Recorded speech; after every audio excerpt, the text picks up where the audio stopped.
Hello, I am Ced Hawkins, and welcome to the CedTalks Podcast. This is episode 93. There's no guest here today. I figured I wanted to discuss the end of the semester for myself, break down this poem that I really felt resonated with me and what I went through this past year involving the passing of my father, and just find a way to get everything that I've been feeling off my chest and get it out in the open. I began the semester on August 31st of last year, and I had one of my friends on as a guest on that same day.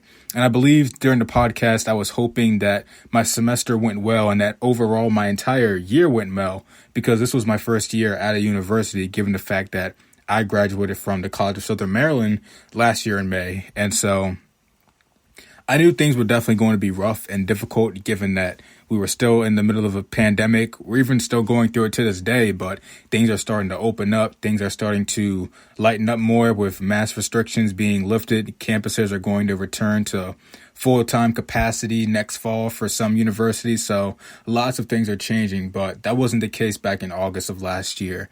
And so I had big plans for the school year and big plans for the semester and what I wanted to accomplish. And then 3 weeks later, on September 14th, I lost my father to a sudden heart attack. And that was something that absolutely killed me. It gutted me. I wasn't ready for it. I wasn't prepared for it. I don't even think if I was prepared for it that it would really have a different impact on me, because I still lost my father at the end of the day. And it's something that I can't get back and I won't get back.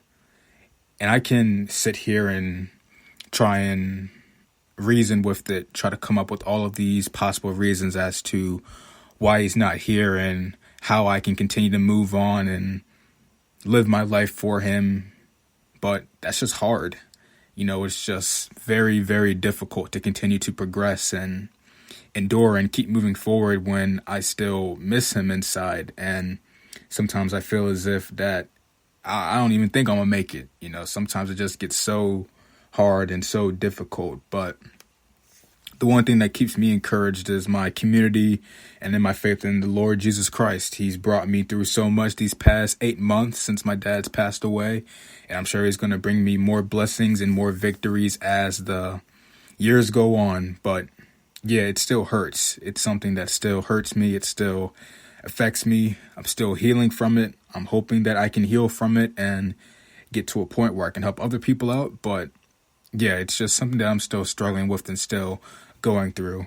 And I watched this movie back in February, Antwone Fisher, starring Derek Luke and Denzel Washington. And it covered the story of Antwone Fisher, which is based off the real life story of the actual man, Antwone Fisher, who was a young boy that was given up for adoption.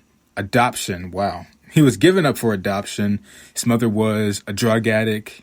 In the home that he was living in, he was beaten, abused, sexually molested, joined the military, joined the Navy to better himself. Things didn't work out for himself there, but he met a therapist there and he was able to turn his life around.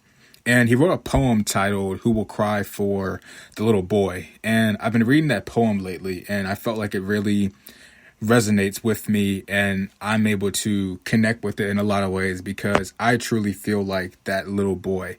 And so I'm going to upload it to my social media sites, but I figured why not read it for today's episode and just give my take on it. So here is "Who Will Cry for the Little Boy?" Who will cry for the little boy, lost and all alone? Who will cry for the little boy, abandoned without his own? Who will cry for the little boy? He cried himself to sleep. Who will cry for the little boy he never had for keeps? Who will cry for the little boy he walked the burning sand? Who will cry for the boy inside the man? Who will cry for the little boy who knows well hurt and pain? Who will cry for the little boy he died and died again? Who will cry for the little boy, a good boy he tried to be? Who will cry for the little boy who cries inside of me? So, yeah, I really feel like I relate to that in lots of ways. I feel like I am that little boy that still wants to be a man, but is still navigating through life, trying to figure things out for myself and what I want for myself, because it's hard, because I still don't know what I want to do and what I truly want to be as an individual. I feel like I have all these goals in mind and everything that I want to accomplish and get done, but there are factors, anxiety, fears, just truly holding me back and truly achieving that and reaching that. But in spite of that, I know that the Lord has me in the palm of his hands. He's still leading me, guiding me, ordering my steps in his direction and taking me places that I will never imagine. I mean, I look at the growth from where I was at last year in May of 2020 to May of 2021, and there's tons of growth. There's tons of maturity. The things that were on my mind, the things that I thought of they're not even prevalent. Like, I don't even think about that stuff this year. The stuff that was on my mind last year. It's just incredible to see how much God has changed my life. He's transformed my mind. He's healed my mind, and he has blessed me with new opportunities and new beginnings. Even, for example, this podcast. Like, when I first started this podcast off last year, I never thought that it would have grown to the position that it is now, to have 93 episodes. This is my 93rd episode, and it is an absolute blessing. Well, I think it's 93. It could be 92. I don't know. I've done a lot of episodes. I think it is 93, but I've done so many episodes in the past year, and it's all been because of God. He's given me the encouragement and the power and the strength to keep going. He's given me strength when I felt that I've been weak, and that's a beautiful thing, and that's still my testimony. It's not over for me. I don't know when it's going to be over for me, but I hope that I'm making my dad proud up there.